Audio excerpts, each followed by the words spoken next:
ce qu'on va faire maintenant aujourd'hui, on va parler évidemment de Shavuot.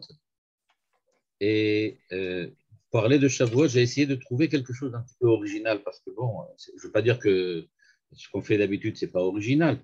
Je veux dire, mais enfin, grosso modo, on tourne à peu près autour des mêmes idées, plus ou moins.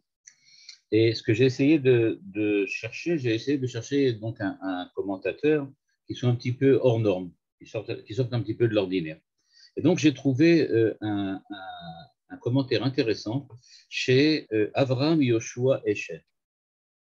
Avraham Yoshua Heschel donc, était un philosophe juif qui était d'Europe de l'Est, qui était lui-même le petit-fils d'un très grand Rav chassidique, le Rav Heschel. Et à un certain moment, on avait parlé de lui comme le successeur du rabbi Heschel en question. Mais en fin de compte, visiblement, lui, il était passé pour être admor, on va dire comme ça. Et donc, il a étudié à l'université, il a passé un doctorat, puis il est parti aux États-Unis. À un certain moment, il voulait venir en Israël, mais certaines personnes, notamment Gershom Shalom à l'université hébraïque, s'est opposé à sa venue parce qu'il n'était pas d'accord avec ses pensées et ses idées. Et donc, il est resté aux États-Unis. Là-bas, pour des raisons économiques, il a cherché du travail et on lui a demandé d'être le rave des conservateurs.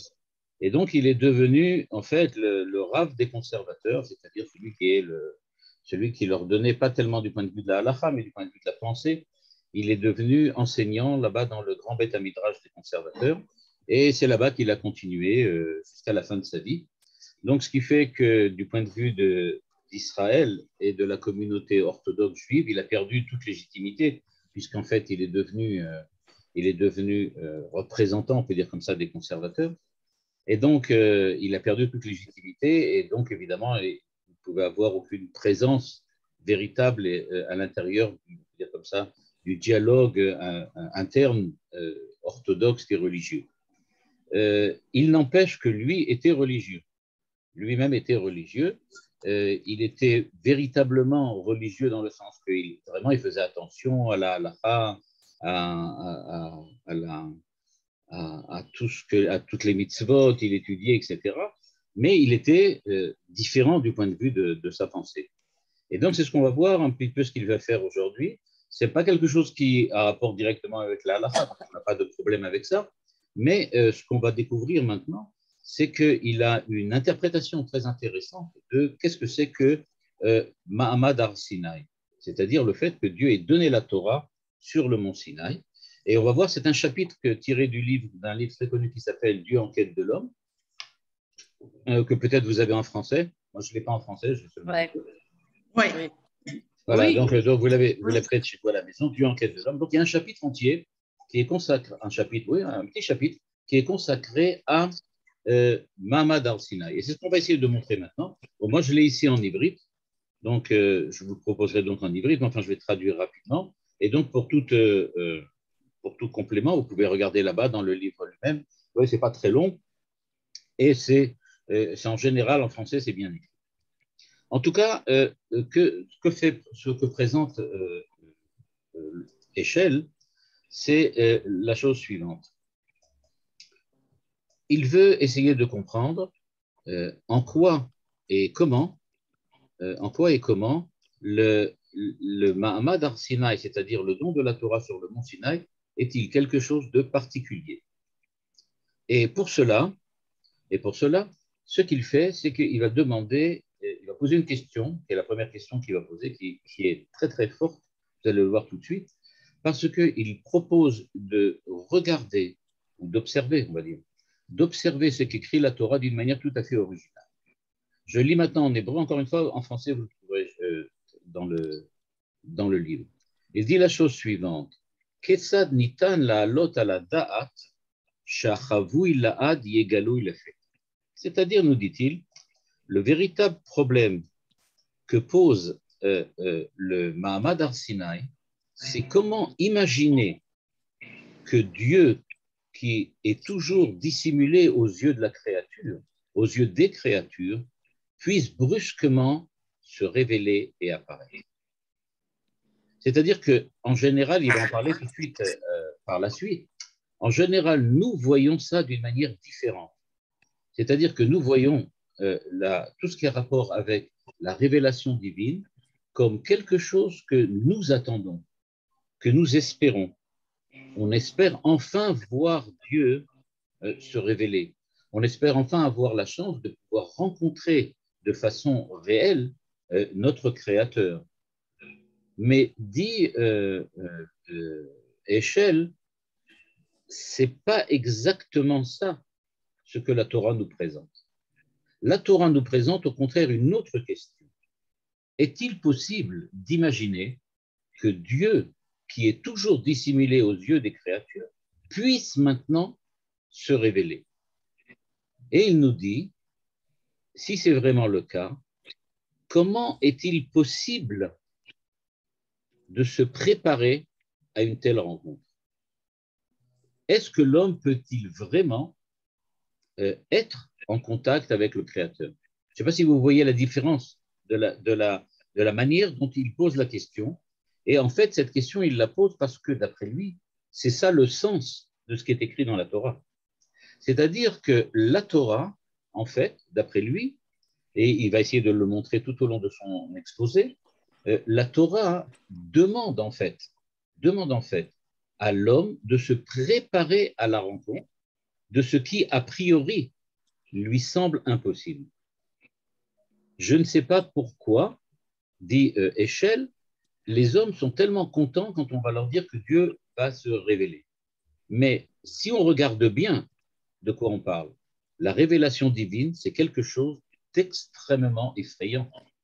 Ce n'est pas du tout quelque chose qui entraîne l'homme dans une explosion de joie.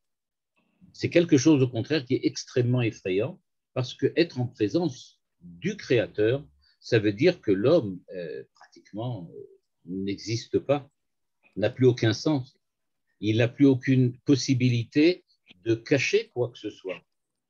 Imaginez ce que veut dire quelqu'un qui rencontre son Créateur, disons après 120 ans, il rencontre son Créateur.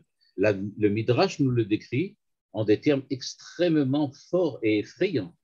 C'est-à-dire, l'homme se présente devant Dieu, il ne peut évidemment pas mentir, il ne peut évidemment pas cacher tout ce qu'il a fait, tout ce qu'il a dit, tout ce qu'il a pensé, se trouve maintenant avec lui, en présence de Dieu. Et donc, on peut imaginer la honte que la plupart d'entre nous vont devoir s'habituer à subir parce qu'on va devoir, on n'a aucune explication et on n'a aucune légitimation qui peut nous mettre face à notre Créateur. Et donc, dit-il, la véritable question qui se pose, c'est sommes-nous capables de rencontrer le Créateur? C'est ça la question que Heschel demande. Il va nous expliquer justement que c'est ça aussi ce que la Torah essaye de nous dire.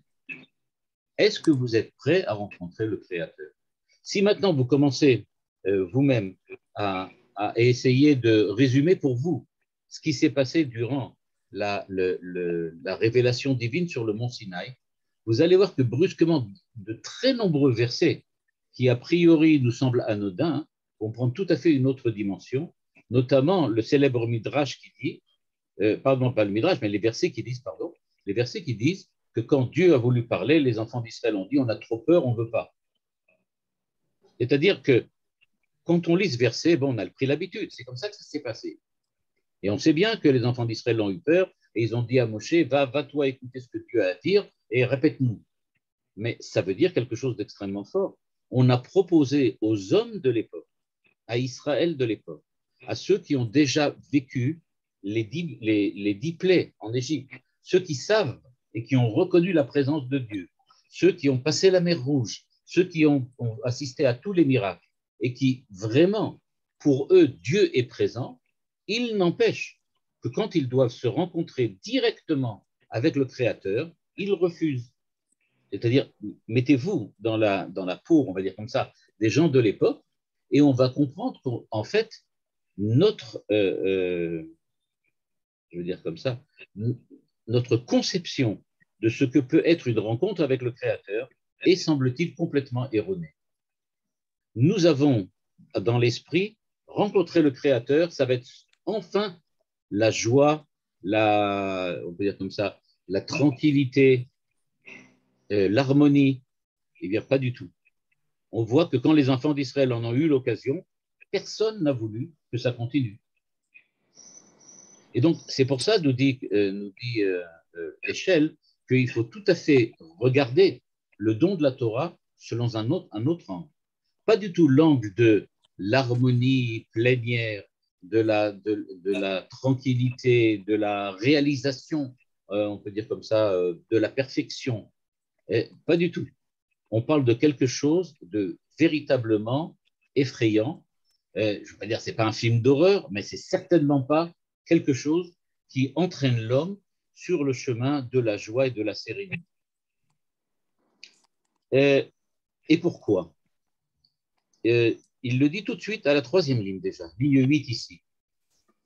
Pour, nous dit-il, pour la Torah, c'est-à-dire l'homme de la Torah, c'est-à-dire les enfants d'Israël dans la Torah, Dieu, quand il se présente dans le monde, nous met dans une situation qui est au-dessus de nos forces.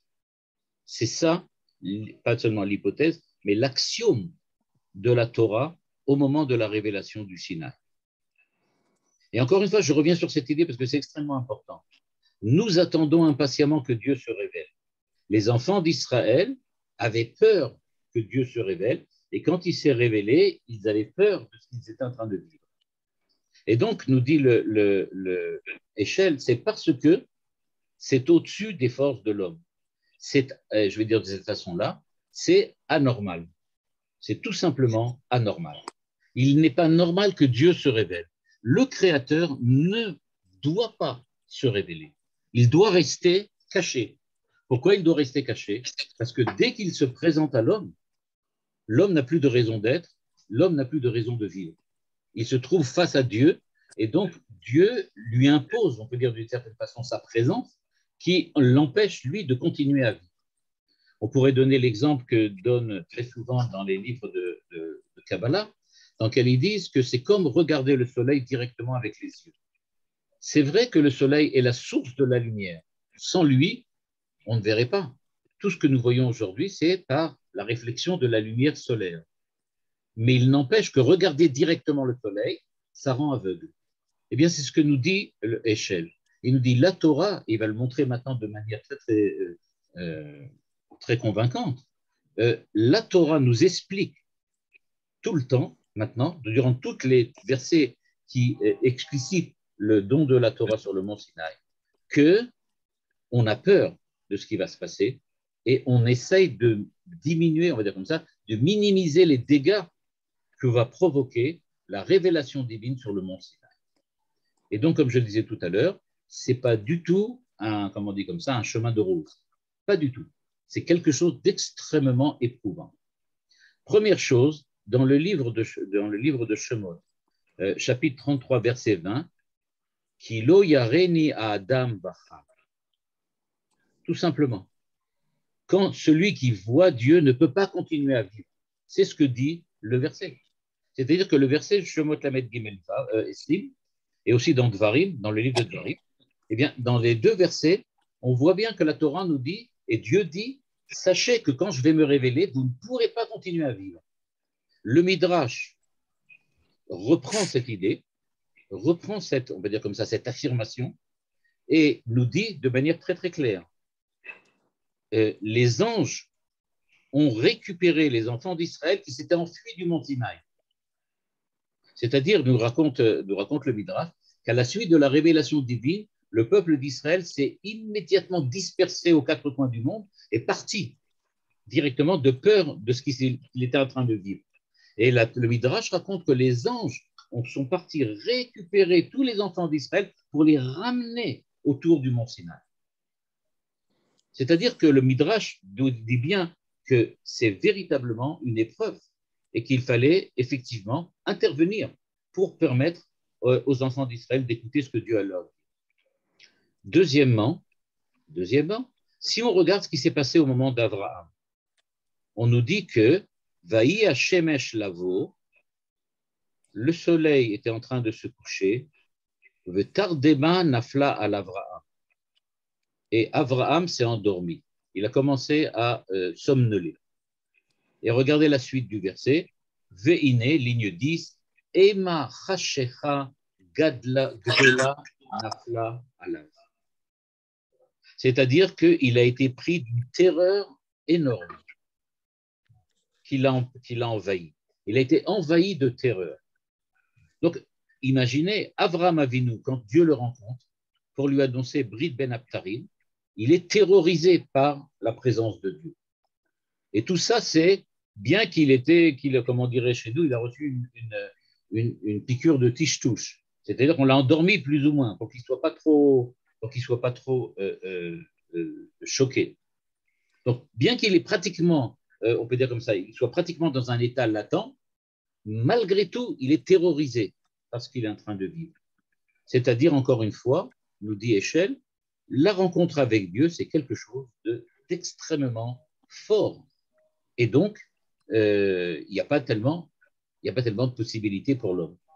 Et donc, nous dit Eshel à la ligne 10, rencontrer Dieu, le sentir, ça veut dire, on va dire comme ça, s'effondrer devant sa puissance, devant sa présence. C'est-à-dire que il faut le comprendre, on ne peut pas rencontrer Dieu et continuer à être ce qu'on est. Sinon, je rajoute quelque chose que Eshel dira un peu plus tard, sinon on est comme Moshe Rabbeinu. Pourquoi la Torah nous décrit Moshe et le Chazal et les Chachamim dans le Midrash et dans la Gemara? Tout le monde nous décrit Moshe comme celui qui est capable de parler à Dieu panim el panim. C'est le seul. C'est-à-dire, imaginez, tout le monde, dans toutes les yeshivot, dans tous les endroits où on écoute la Torah et on essaie de faire les mitzvot de la Torah, tout le monde voudrait bien être prophète. Or, ce que l'on apprend, c'est qu'il n'y a pas de prophète qui est capable d'avoir une prophétie et d'être comme nous le sommes maintenant, c'est-à-dire éveillé, en contrôle de nous-mêmes et tout à fait présent à nous-mêmes. Tous les prophètes qui ont prophétisé, aussi bien ceux dont les prophéties sont inscrites dans le Tanakh, parce qu'elles ont une valeur universelle et une valeur comme ça, éternelle.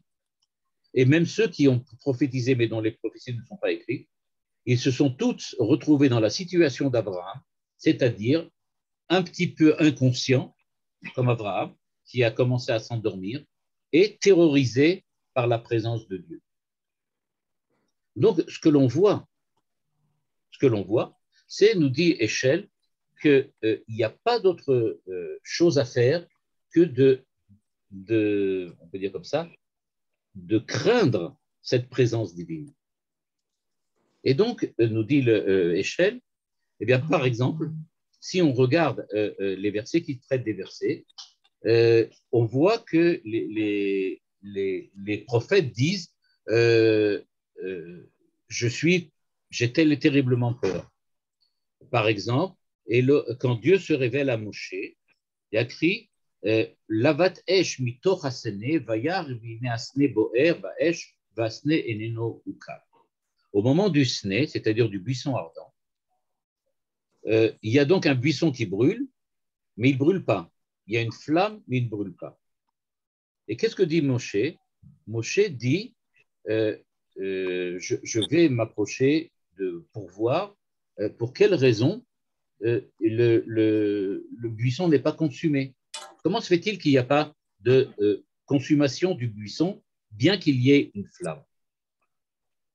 Eh bien, la raison, nous dit Eshel, c'est de nous dire que, en fait, c'est justement cela ce que Dieu est en train de montrer à Moshe. Moshe, donc, va entendre de Dieu dans la révélation du buisson ardent qu'il est envoyé pour sauver les enfants d'Israël et pour ensuite recevoir la Torah sur le mont Sinaï. À ce moment-là, quand il reçoit cette prophétie, on lui montre quelque chose d'extrêmement important. On lui montre qu'il peut avoir une flamme qui représente la présence divine sans que cela consume le buisson. C'est-à-dire, nous dit Échelle, que Dieu lui révèle que malgré toutes les craintes qu'il pourrait avoir de la révélation divine, les craintes qu'il pourrait avoir d'avoir à rencontrer Dieu directement, parce qu'il craindrait que Dieu lui fasse du mal, en fait, du fait de cette rencontre, eh bien, à cause de cela, on lui montre avant, regarde, il y a la possibilité de rencontrer Dieu sans être brûlé, sans être consumé.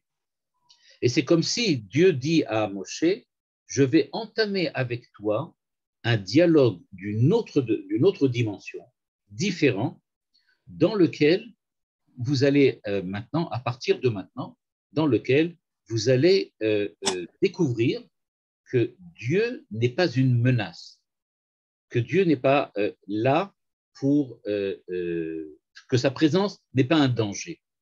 Et c'est donc ça ce que fait le buisson ardent. Donc, on va le voir maintenant dans les versets qui concernent la révélation divine sur le mont Sinaï. Il y a un parallèle entre le mont Sinaï et un parallèle donc entre le mont Sinaï et le buisson ardent. Donc, je l'ai dit, le buisson ardent, c'est quand Dieu dit, regardez, je suis présent, je suis là, je suis une flamme, mais je ne brûle pas, je ne suis pas un danger, il n'y a rien à craindre. Et le mont Sinaï. Regardez maintenant ce qui se passe. À Har Sinaï Ashan Kulo. Mipne Haesh, chez Mipne Asher, Yarad Alav Hashem Baesh. Le mont Sinaï était entièrement enfumé parce que Dieu était descendu sur le mont Sinaï sous forme de flamme. Regardez le parallèle, la flamme du buisson, la flamme du mont Sinaï. On l'oublie un peu souvent, mais il y avait une flamme sur le mont Sinaï, c'est-à-dire que tout le mont Sinaï était en train de brûler. Ve'ahar bo'er ba'esh ad lev hashamayim. Et nous dit le verset, et les flammes qui enveloppaient le mont Sinaï montaient jusqu'au ciel. Rocher, Anan, Ve'arafel. Tout ça, c'était accompagné d'obscurité, j'aurais dit plutôt d'un nuage ou d'une nuée obscure et d'un Raphaël, un brouillard. C'est-à-dire que tout le monde voit, imaginez l'image, tout le monde voit des flammes qui montent jusqu'au ciel, une énorme flamme, et tout ça s'est enveloppé par une nuée noire et par une espèce de brouillard épais. Nous dit Échelle, cette description qui nous dit ensuite que Moshe, Veine Moshe Nichnas Ba'arafel, que Moshe rentre dans cette nuée et va se diriger vers le haut du mont Sinaï, vers Dieu, dans les flammes donc. Qu'est-ce que ça nous montre? Que le mont Sinaï, comme le buisson ardent, est complètement englobé, compris dans les flammes, mais qu'il ne brûle pas. C'est ça ce qu'on veut nous montrer. Et donc, ce qui se passe là, c'est que quand Dieu maintenant se révèle, il faut savoir que ce n'est pas le miracle des flammes qui ont, on peut dire comme ça, qui ont marqué les enfants d'Israël sur le mont Sinaï. Ce n'est pas non plus le fait que les flammes brûlaient sans brûler. Ce qui vraiment les a marqués, c'est le fait que Dieu leur a parlé. Mais quand on parle de parler, de quoi dit-on? Je relis le verset maintenant de Devarim, le verset de Devarim que cite ici Échelle. Il dit Aishama am kol elokim medaber mitoch haesh ka'asher shamata ata vayechi. C'est-à-dire que le peuple, en fait, Moshe leur raconte ce qui s'est passé sur le mont Sinaï. Et qu'est-ce qu'il leur dit? Il y avait des flammes, il y avait de la nuée. Je suis rentré à l'intérieur, comme pour le cas du buisson ardent, les flammes ne m'ont pas brûlé. Mais encore, ok, les flammes ne brûlent pas. Mais la présence de Dieu, elle, permet-elle à l'homme de rester encore tel qu'il est? C'est-à-dire que, d'un certain point de vue, et ici peut-être que, pas seulement peut-être, mais je suis persuadé que Avraham Eshel va exactement dans le chemin du Kuzari, de Rabbi Yehuda Halevi, et comme Rabbi Yehuda Halevi, il pense que tout le peuple, dans son entité, a entendu les paroles divines sur le mont Sinaï. Tout le monde l'a entendu, qu'il soit prophète, qu'il ne soit pas prophète.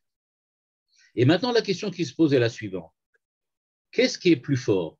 Le miracle de voir une montagne entière prise dans les flammes sans qu'elle se consume? Ou bien le fait que Dieu parle? Eh bien, Moshe Rabbeinu nous donne la solution.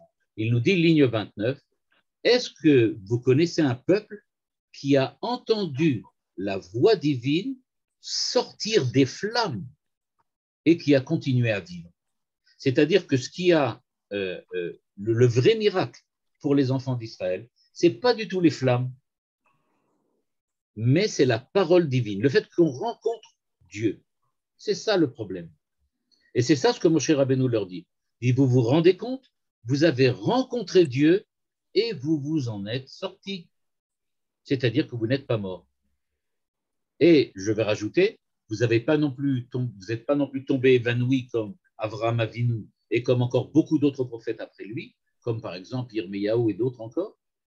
Et donc, vous voyez, dit Moshe, quel miracle s'est produit à cette époque-là. Et donc, encore une fois, ce que l'on voit dans la Torah, c'est que la Torah insiste sur le fait que ce qui véritablement est tellement fort, c'est la présence de Dieu dans le dialogue. Dieu parle. Comment peut-on survivre à une telle chose? Comment peut-on survivre à la parole divine? Et voilà ce que dit, comme le verset que j'avais cité tout à l'heure, les enfants d'Israël disent à Moshe Rabbeinu, Daber ata imanu venishme'a, va'al yedaber imanu elokim, pen namut. C'est-à-dire que les enfants d'Israël ne disent pas, on a peur que les flammes nous enveloppent et nous brûlent. De ce qu'ils disent, c'est, on ne veut pas que Dieu nous parle directement, on a trop peur d'être en dialogue avec le Créateur. Parce que être en dialogue avec le Créateur, ça veut dire que l'homme n'a plus aucune possibilité d'être un être humain. Je ne peux que m'annihiler complètement devant le Créateur. Quand Dieu me parle, Dieu se tourne vers moi, c'est personnellement qu'il s'adresse à moi. Il s'adresse à moi personnellement. Et là, je le dis de cette manière-là, et c'est le sens que veut dire ici échelle, et c'est à mon avis le sens du verset. Alors, moi, je ne suis plus une personne si Dieu me s'adresse à moi. Être une personne, ça veut dire être autonome, être indépendant, avoir son avis, avoir ses faiblesses, avoir aussi ses qualités. Mais nous dit Échelle, et nous dit le verset de la Torah, quand tu es face à Dieu, tu perds tout ce qui fait l'humanité d'un homme. Tu n'as plus aucune possibilité de continuer à être toi-même face à Dieu.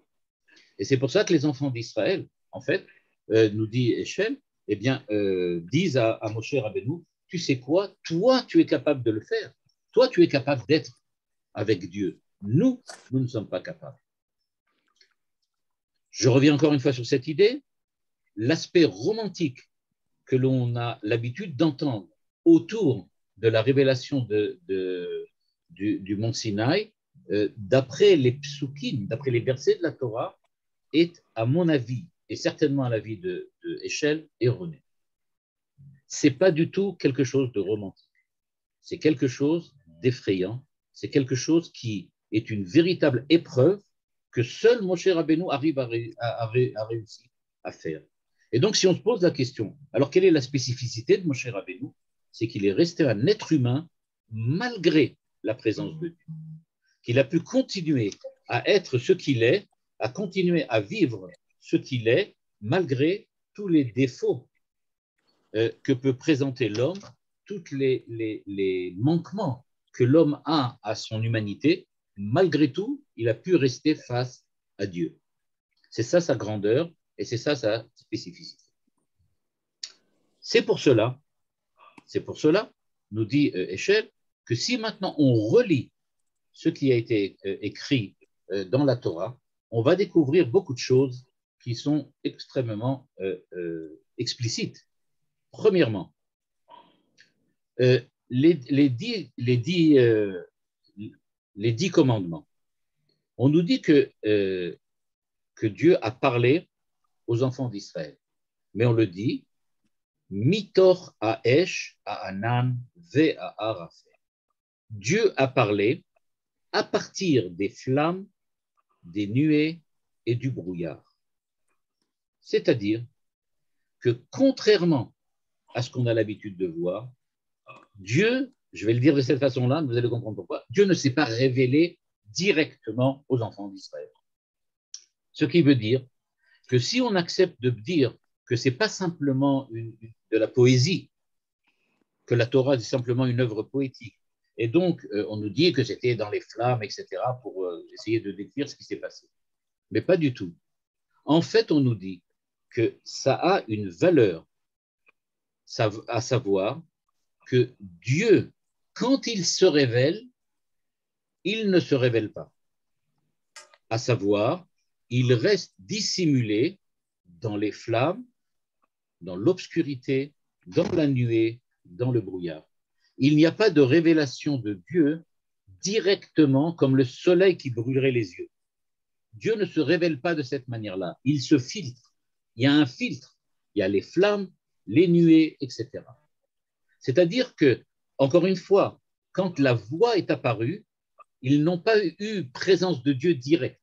Ils avaient devant eux un filtre, à savoir l'obscurité et les nuées.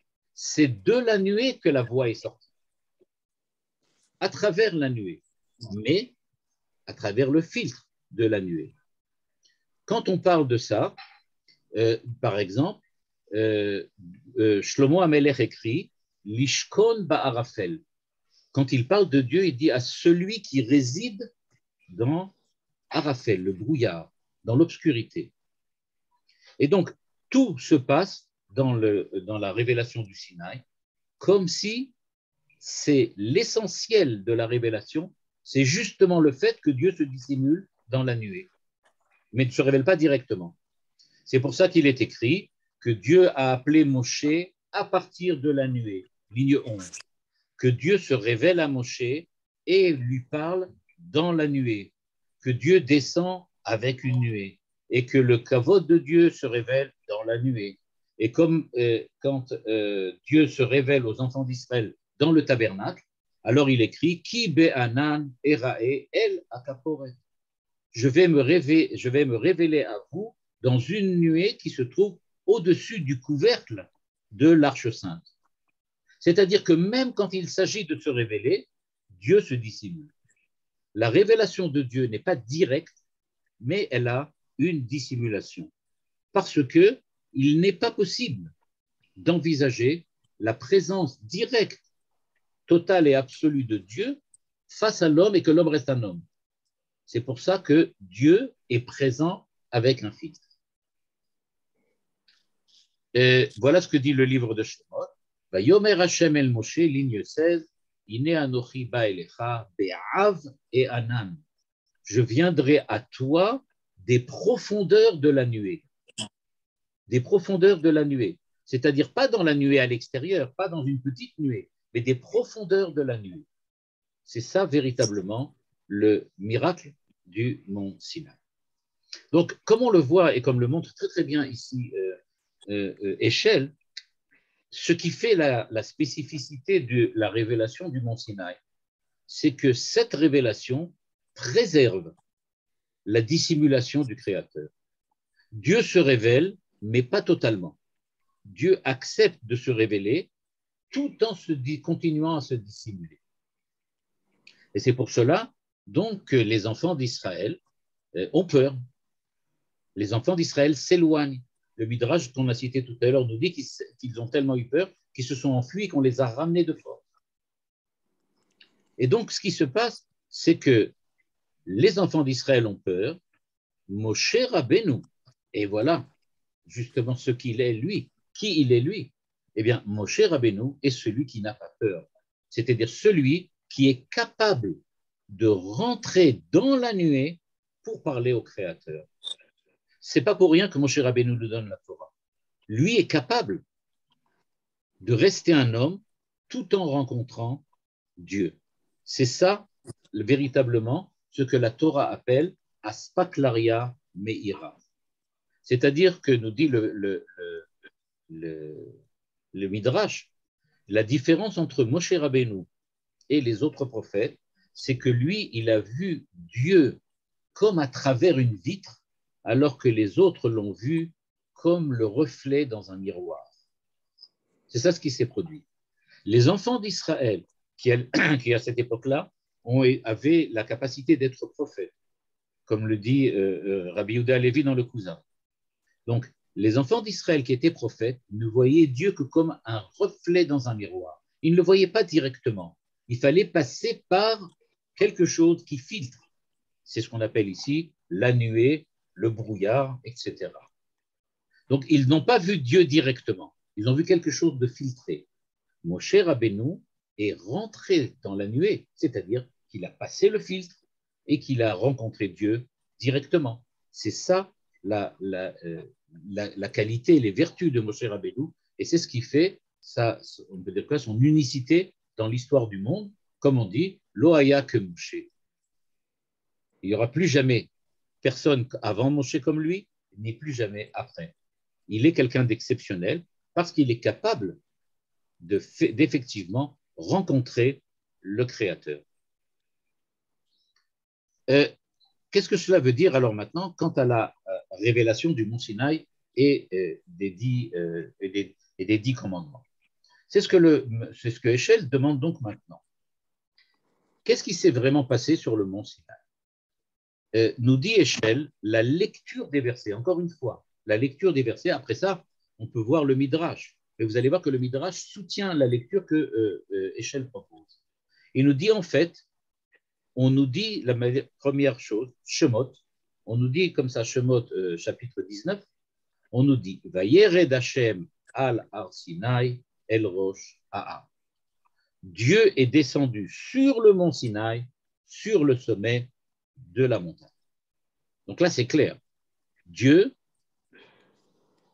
vient et se présente aux enfants d'Israël. Il est descendu sur la montagne. Mais quand on lit un chapitre après, exactement un chapitre après, la description que Dieu donne de ce qui s'est passé sur le mont Sinaï, nous dit Échelle, on trouve le contraire exactement. Ki min hashamayim dibarti imachem. Parce que je vous ai parlé depuis le ciel, min hashamayim. Et donc, nous dit Échelle, ça ne fonctionne pas. Est-ce que Dieu est descendu sur le mont Sinaï? Est-ce qu'il est venu à la rencontre de l'homme? Ou bien au contraire? Et non, il n'est pas venu à la rencontre de l'homme. Il est resté en haut dans le ciel et il a parlé aux enfants d'Israël. Bien, nous dit Échelle, aussi incroyable que ça paraisse, les deux versets sont présents dans la description de ce qui s'est passé sur le mont Sinaï. Un au chapitre 19, l'autre au chapitre 20. Et donc maintenant, le problème est de savoir, y a-t-il eu rencontre ou y a-t-il pas eu rencontre? Alors maintenant, je vous lis ce que nous dit Échelle. Aïroua kulo mitmatse bekach, shedivrei Elokim bak'u min hashamayim. Donc, a priori, Dieu, la voix divine, est venue du ciel, pas venue de la terre. En fait, nous dit Échelle, il y avait deux événements simultanés au même moment quand Dieu s'est révélé sur le mont Sinaï. C'est-à-dire que, nous dit Échelle, en fait, la Torah nous décrit deux événements de deux points de vue. Pardon, je me suis mal exprimé. Il nous décrit le même événement, mais de deux points de vue. Du point de vue de Dieu et du point de vue des hommes. Si on remarque bien, quand on parle Mina Shamayim dibarti imachem, le verset dit que c'est Dieu qui parle. Mina Shamayim dibarti imachem. Dieu nous dit, de mon point de vue, je vous ai parlé depuis le ciel. De votre point de vue, je suis descendu sur le mont Sinaï. C'est-à-dire qu'il y a en fait la même révélation vue de deux manières différentes. C'est-à-dire que Dieu est descendu. Vous me voyez présent sur terre et moi je parle depuis le ciel. En fait, je suis descendu, mais je ne suis pas descendu jusqu'à la terre parce que ma voix est venue du ciel. Mais vous, la voix, vous l'avez entendue depuis la terre, c'est-à-dire depuis le mont Sinaï. Le même événement est en fait décrit de deux façons. Dieu parle pour les enfants d'Israël. Quand il parle, il reste toujours caché, il reste toujours dissimulé, il reste toujours dans sa transcendance. Il ne s'approche pas de l'homme.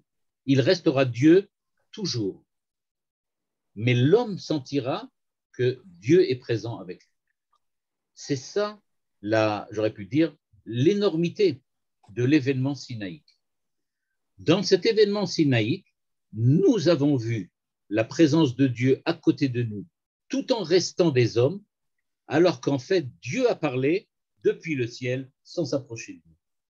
Dieu s'est révélé Ba'arafel par un filtre, à savoir, il s'est révélé à nous, et donc nous avons eu l'impression de sa présence, mais pas une impression virtuelle, une vraie impression. C'était filtré, il y a quelque chose qui est passé.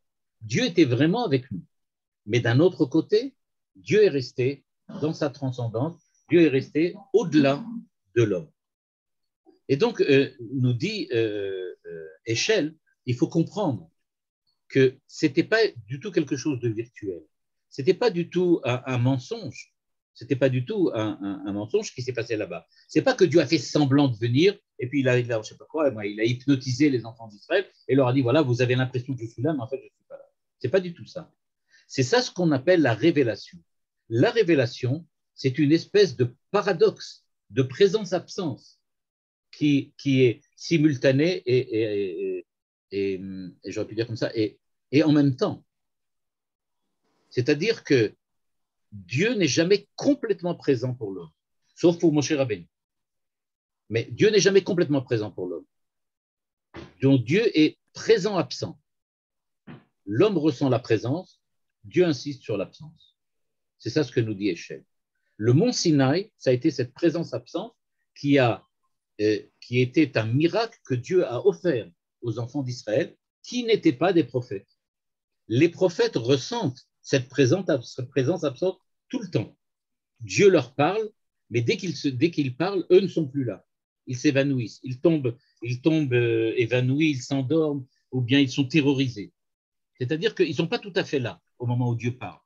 Mais il n'empêche, dit Échelle, qu'il y a cette présence-absence qui a été vécue véritablement au niveau de la personnalité de chacun quand il s'agit de donner la Torah sur le mont Sinaï.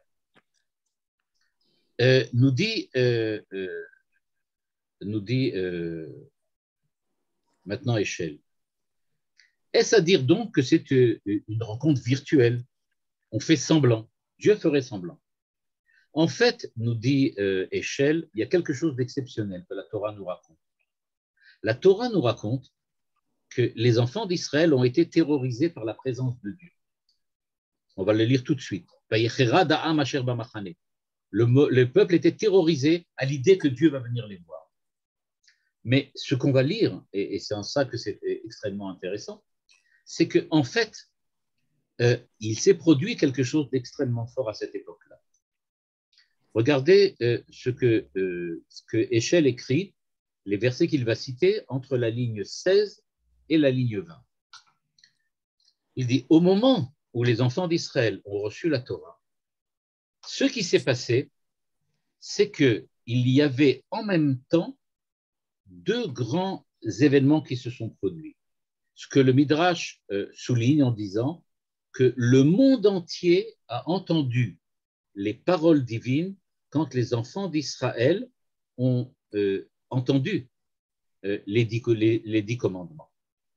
C'est-à-dire que ce qui s'est passé, c'est que on va dire comme ça, l'angoisse, la terreur qui a envahi les enfants d'Israël au moment où ils ont reçu la Torah n'était pas seulement quelque chose qui leur a parlé à eux directement, mais ils ont ressenti que l'ensemble du monde, l'ensemble de la création, l'ensemble de l'humanité, elle aussi, participe à cette révélation divine.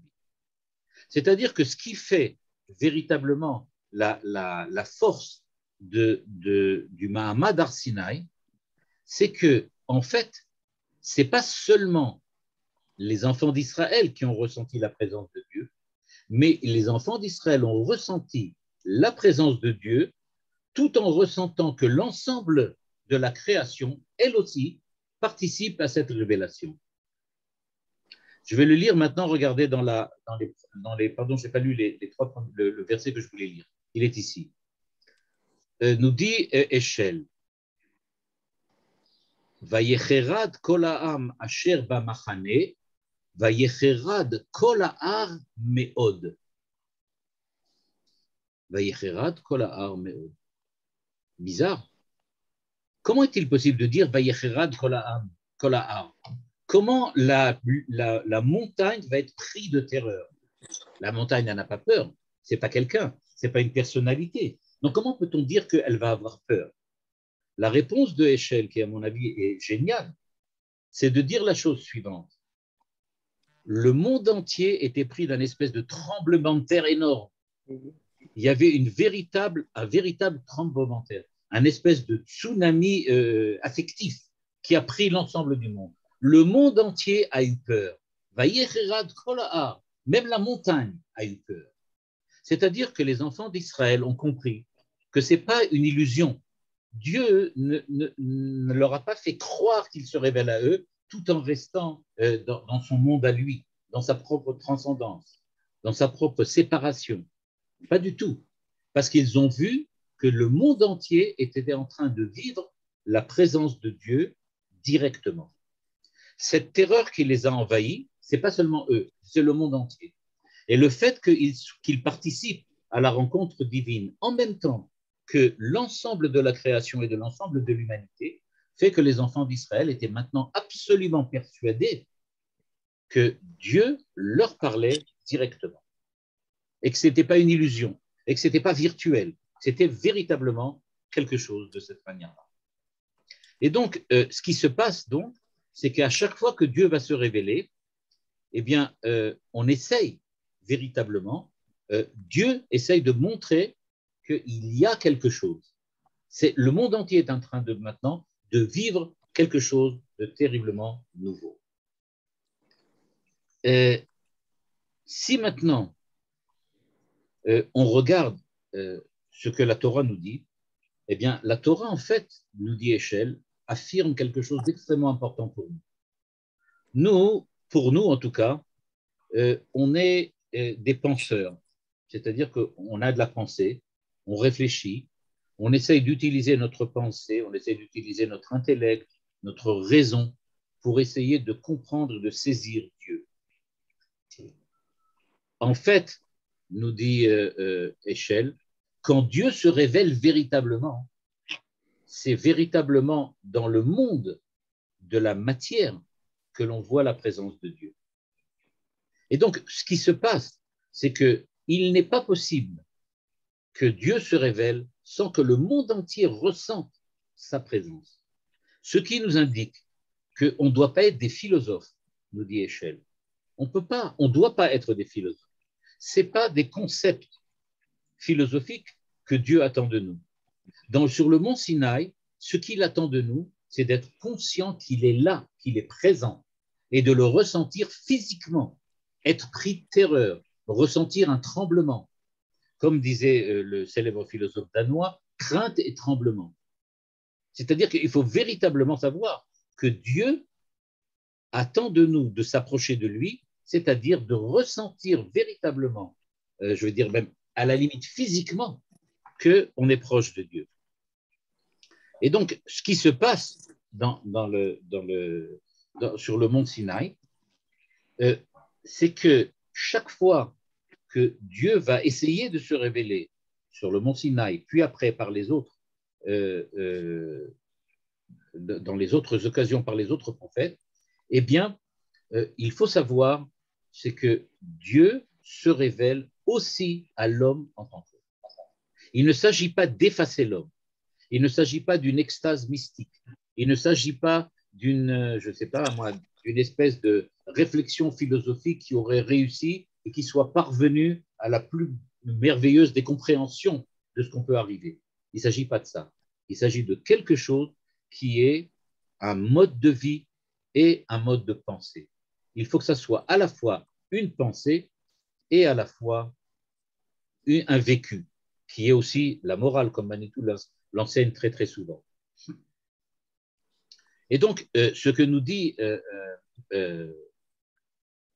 Heschel, c'est que la description du Mahamad Arsinaï nous apprend que le côté matériel, le côté corporel de l'homme est important autant que le côté spirituel et le côté intellectuel. C'est tout qui doit participer à la rencontre avec Dieu. Même les montagnes tremblent quand Dieu se révèle. C'est-à-dire qu'on demande à l'ensemble de la personnalité humaine d'être prêt à rencontrer Dieu.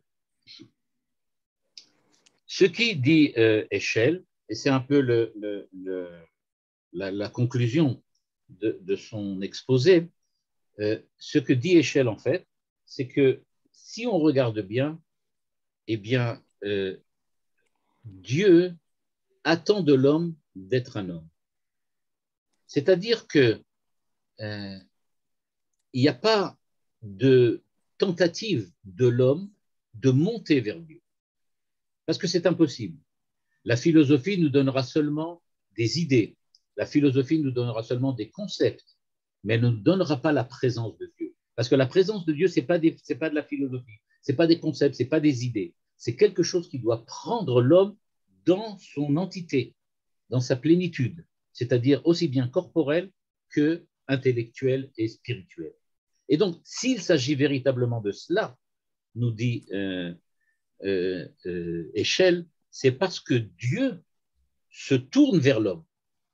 C'est ça ce que nous apprend le Mahamad Arsinaï. Et si maintenant on se demande alors, qu'est-ce qu'on a appris de Mahamad Arsinaï? C'est que tu ne peux pas imaginer ce que Dieu va dire, c'est à Dieu de te dire ce qu'il veut te dire. On ne va pas nous imaginer maintenant, parce qu'on a Dieu, je ne sais pas moi, on a rencontré Dieu, que Dieu pense telle chose, Dieu veut telle chose, Dieu a telle et telle idée. Ce qui se passe vraiment, c'est que aller vers Dieu, c'est accepter que Dieu vienne à nous. Aller vers Dieu, ça veut dire se préparer à ce que Dieu vienne vers nous. On ne découvrira pas Dieu de nous-mêmes, de manière autonome, de manière indépendante.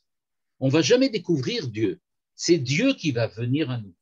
Sur le mont Sinaï, le peuple est prêt, le peuple veut parler à Dieu, mais on voit que ça ne fonctionne pas comme ça.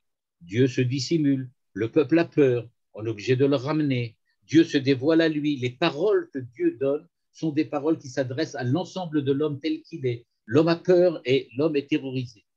Il n'empêche que ce que l'on voit là, c'est qu'il y a une activité divine durant la révélation. Et donc, dit Heschel, il faut sortir de ce mythe qu'il est possible d'être un homme et d'un beau matin se réveiller, ça y est, je suis prophète. Ça ne sera jamais comme ça.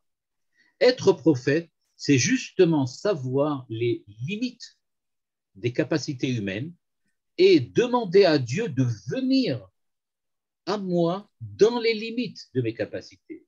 Je fais tout pour me préparer pour que mes capacités personnelles soient suffisantes à la venue de Dieu.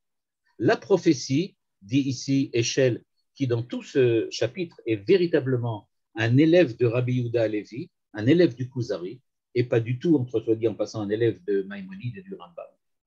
Eh bien, nous dit Heschel, Dieu vient à l'homme.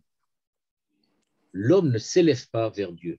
D'après Maïmonide, la prophétie, c'est une capacité que tout homme a en lui dès qu'il devient un philosophe parfait et absolu. À ce moment-là, sa capacité intellectuelle est telle qu'il rentre en contact avec Dieu. Rabbi Yehuda Halevi et Heschel nous disent qu'absolument pas. La description de ce qui se passe sur le mont Sinaï insiste bien sur le fait que c'est Dieu qui vient, que Dieu ne se dévoile jamais totalement, que Dieu terrorise quand il vient et que c'est à l'homme d'être prêt à le recevoir tel qu'il est, c'est-à-dire aussi bien dans sa corporéité que dans sa spiritualité. Voilà. Il me semble que donc ce texte de Heschel nous montre quelque chose de différent complètement, c'est-à-dire il nous présente quelque chose qui, à mon avis, est extrêmement important, c'est qu'il nous propose d'essayer de comprendre, même si on ne peut pas le vivre, qu'est-ce qu'était le vécu de ce qui s'est passé à l'époque.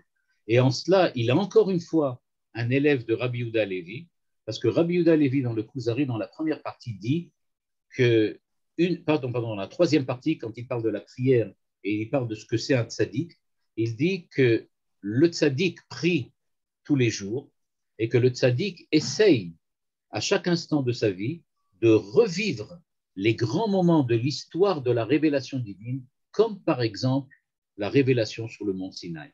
C'est-à-dire que grâce à Heschel, on a peut-être soulevé un petit, comme ça, un petit peu de ce qui cache, ce qui se cache en dessous des versets de la Torah, et qu'on a peut-être eu, pas l'expérience, mais une description de ce que pourrait être l'expérience de la révélation divine sur le mont Sinaï. Et c'est ça qui, d'après le Rabbi Yehuda Levi, et grâce à Heschel dans ce cas-là, apporte plus de Yirat Shamayim, en ce sens que maintenant, on comprend mieux ce que veut dire être en dialogue avec Dieu.